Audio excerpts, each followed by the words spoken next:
আমি যখন ঘুমাই আমার মনে হলো এই বুঝি আমি মারা যাই, এই বুঝি আমি মারা যাই। আমার জানালার উপরটা এতটাই ফাটা, মনে হয় বাতাস এলেই বুঝি পড়ে যাবে। এরকম আমি ভয়ের মধ্যে থাকি। আর মনে হয় যদি আমি মারা যাই আমার বাবা মার কী হবে?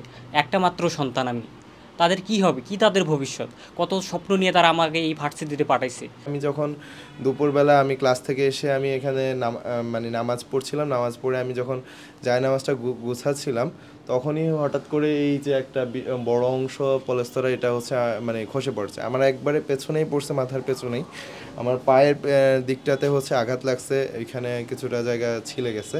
তো এই যা এটা পরবর্তীতে আমরা আসলে এখানে দীর্ঘদিন যাবতে বলছিলাম যে আমাদের রুমের এই অবস্থা, এখানে খুবই দেয়ালগুলোও হচ্ছে ভেঙে যাওয়ার মতো অবস্থা হয়ে আছে।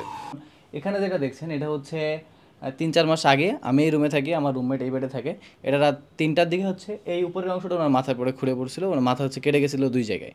ফলে যে আমরা শিক্ষার্থীগুলো থাকি প্রায় হচ্ছে 2000 সামথিং, আরও বেশি হবে শিক্ষার্থী আমরা এখানে অবস্থান করতেছি।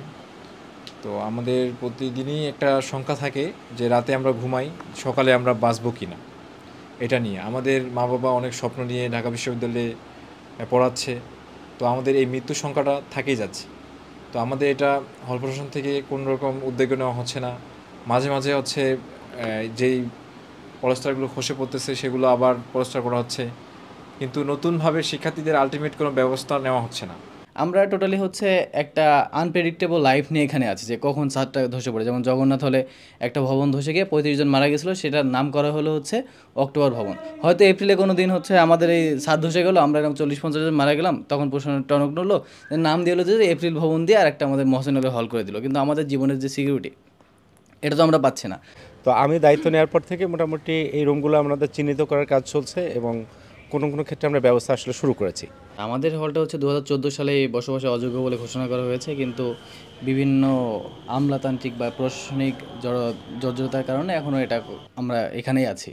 মহসিন হলের যে ভঙ্গুর অবস্থা এবং কিছুদিন পর পরই হচ্ছে পলেস্তরা খসে পড়ছে, এটা আসলে দীর্ঘদিনের একটা সমস্যা। এই সমস্যাটা সেই ফ্যাসিবাদের আমল থেকে আমরা আসলে বারবারই হচ্ছে ভিসি মাকসুদ কামাল স্যার ছিলেন, ওনার কাছে আমরা গেছিলাম যে আমাদের হলের সংস্কার এবং নতুন ভবনের বিষয়ে দীর্ঘদিন থেকে আলাপ চলছিল আর কি।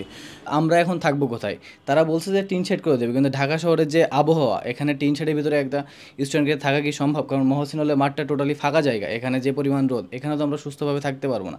যেখানে কর্মচারীদের জন্য 20 তলা 25 তলা ভবন করা হচ্ছে, তারা আরামায়েশে থাকছে, আমরা যারা স্টুডেন্ট, যাদের জন্য মেইনলি ইউনিভার্সিটি, তারাই তো হচ্ছে জীবনে ঝুঁকি নিয়ে আমরা থাকছি, তাই না?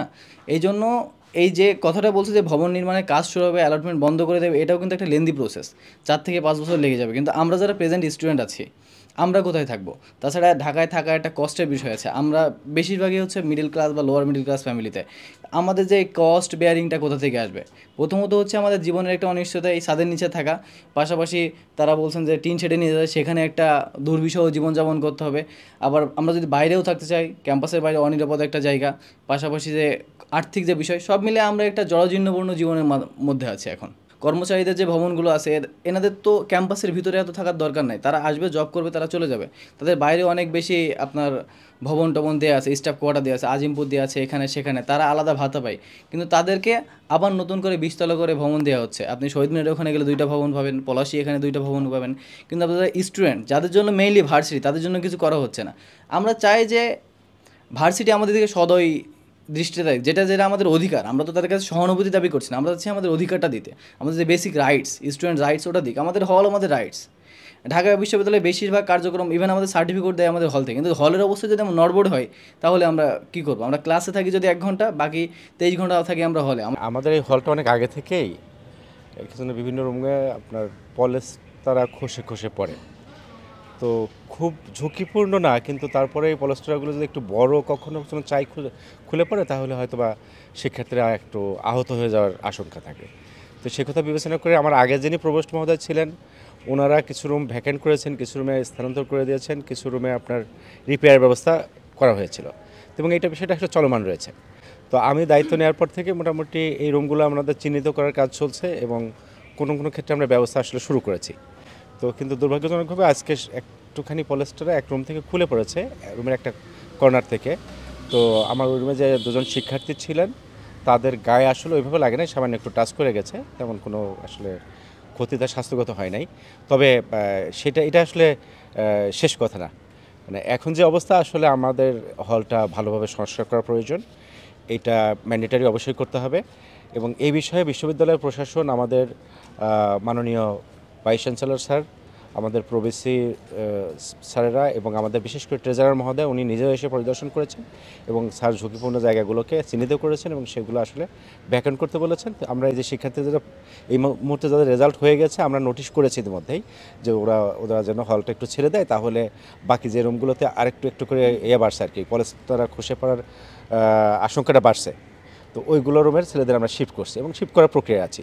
ইভেন প্রয়োজনে আমরা বলেছি যে প্রভোস্টের রুম, আমাদের হাউস টিচার যেখানে বসে সেই রুম, আমাদের পাঠাগার যেটা আছে সেই রুম, আমাদের হল সংসদ, আমাদের ডিবেটিং ক্লাব, যে কোনো রুম আমাদের যেগুলো নিরাপদ রুমগুলো আছে সেইগুলোতে আমরা মানে সবসময় ছাত্রছাত্রী শিক্ষার্থীদের সাথে আছি।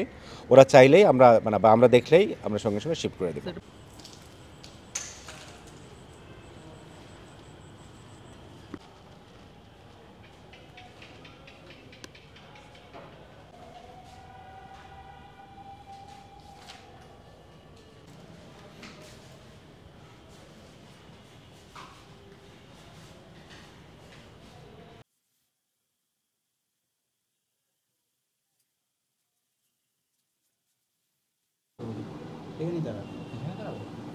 এখানেই জায়গা হবে,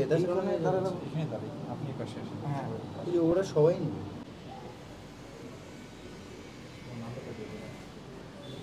For more updates, follow us on Facebook, subscribe our YouTube channel, get the latest update on www.daily-sun.com.